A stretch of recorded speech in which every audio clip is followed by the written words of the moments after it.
What if Rockingham Speedway was still around in the NASCAR Cup Series from 2005 up to today, this year?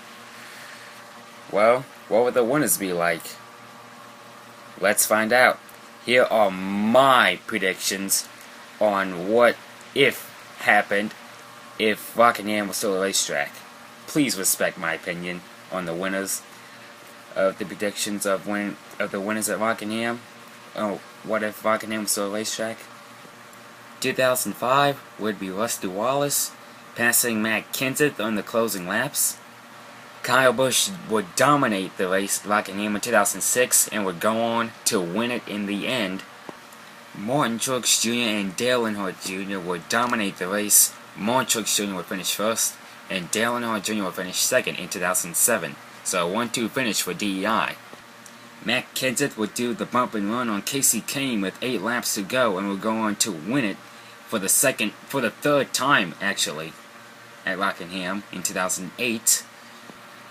After losing to Matt Kenseth in 2004 and 2008, Casey Kane would go on to win the 2009 race, holding off both Jeff Gordon and Matt Kenseth for the win in the closing laps. In 2010, he would win it for the second year in a row, doing the same thing, holding off Matt Kenseth and Mark Martin for the win.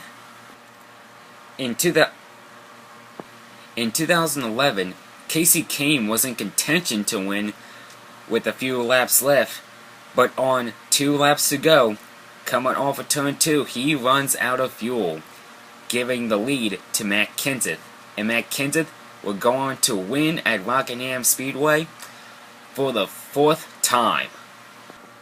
In 2012, Juan Pablo Montoya was in contention to win it, but just like Casey Kane, he runs out of fuel, but this time coming off of turn number 4 with 2 laps left, coming into the final lap. Well, he will lead field down to the white flag. He would go down to the apron in turn 1, and in that moment, Dale Earnhardt Jr. would take his lead away and would go on to win it and pick up his first win in the 2012 season.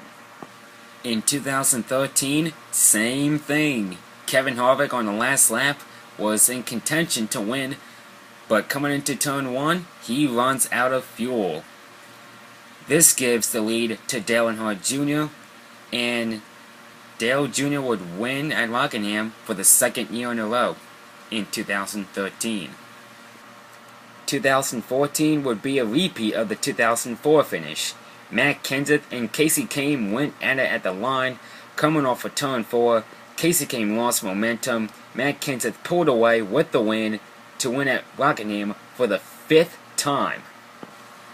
In 2015, Jeff Gordon's final season began in a high note as he holds off Denny Hamlin coming off the final corner to grab his first win in the 2015 season.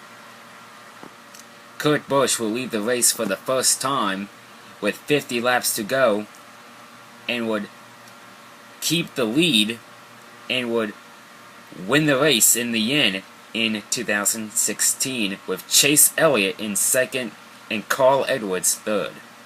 And this year, 2017, Kyle Larson would win the pole and would lead and would dominate the race, lead the most laps, and would win it in the end.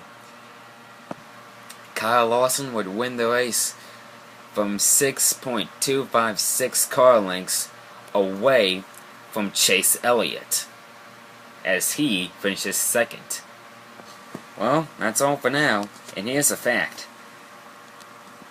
November 3rd, 2002, at the Monster Energy NASCAR Cup Series race, Johnny Benson won that race, and that race was the very first NASCAR race that I've watched.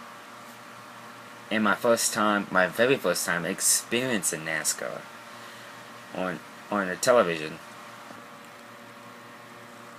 This is NASCAR fan Dale Earnhardt Jr. fan signing off, and I'll see you next time.